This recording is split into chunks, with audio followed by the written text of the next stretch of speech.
Welcome back, everybody. Having a rousing discussion on Talking Sports with the legend and Jerome from Birmingham, two Feinbaum Callers of the Year. So, again, if you're just tuning in, it is Radio Royalty Week on the show. We are glad to have Jerome joining us and getting the chance to hang out with the legend. You guys had never actually met in person. That's kind of awesome. Yeah, that's the awesome thing about the Feinbaum show. You know, we family, you know. Don't we look alike? Don't we look alike? This is family. Thanks to Paul. Thanks to Feinbaum. Thanks This is to what Feinbaum. Feinbaum doing right here. This is what Feinbaum doing.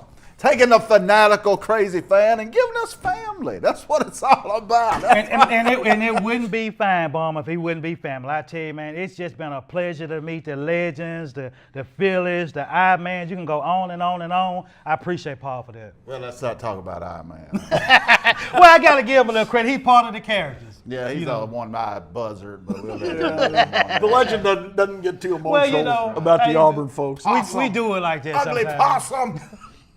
Hey, but I'll tell you, though, you would have been proud of the legend when the tragic incident with Rob Bramlin happened a few weeks ago. The legend he really opened his heart and showed his true colors. You talk about family on the Feinbaum show. Everybody that loves SC football is really family. Yeah, that's family. true. That's That's family. true. Just because we whoop you every year don't mean that we don't love you. And sometimes you have to put sports aside That's and just right. really show your true feelings. That's right. Despite the fact we beat you every year, we still share with you. Ain't gonna beat you this year. That's right. Hey, real quick, I need to tell you about Saratoga opening today out at the Birmingham Racecourse up in upstate New York. It's the first Saturday. It's going to be a big day. I'm going to have picks for Saratoga up shortly on the Birmingham Racecourse Facebook page, so look for that if you need a little help today going into what's really one of the premier meets in the country up at Saratoga. And the Keys legend, as we've been talking about, the Ortiz brothers will rule the jockeys there. If one of the Ortiz brothers is on a horse, you get on board. Yes. The second is Chad Brown, who's the hottest trainer in the country right now.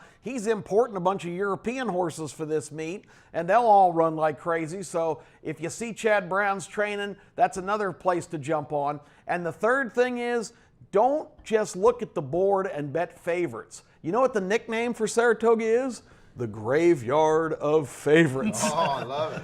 So many luminary horses have gone down in races at Saratoga. Most recently, American Pharaoh had one of two career losses in the Travers there, in between winning the Kentucky Derby and the Breeders' Cup. So just a couple of tips on that. And real quick on greyhound racing, try this trifecta play. I experimented with it out in Vegas last week. Find you a key dog, put it with two other dogs that you like, and play alls. One with 2-8 with all, one with all with 2-8, and then back yourself up with a 10-cent superfecta, one with all with 2-8. I did that. The race ran 1-2-5-8. Got about $245 back for a $30 investment. I thought that was pretty tight. That's good. All right, tight. so there's your racing part of this. Guys, as we kind of get into football season, what are you most, I know you're most looking forward to Alabama playing again for the national championship, but is there anything else coming into the season that you're really interested to see? Anybody in new places? I know Jalen Hurts going to Oklahoma's got to be kind of fascinating. Well, you know what I'm more or less interested to see is LSU finally going to step up to the plate and make the SEC rival between Alabama and LSU spectacle again. Yeah. If not, I can care less about the rest of the doggone football team because they're going to do like they normally do in college football, nothing. Well, we've talked about LSU a lot on the show. Yes.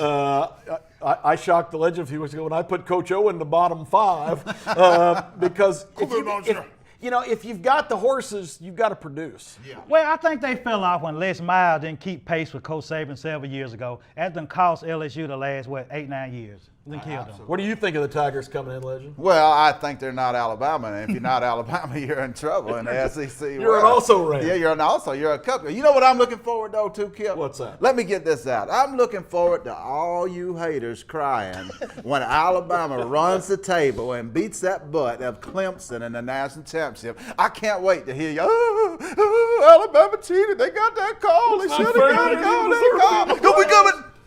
Oh well. Okay, I think we get the fellas a chance to air out some things. We're going to be back in just a minute to wind it down on Talking Sports.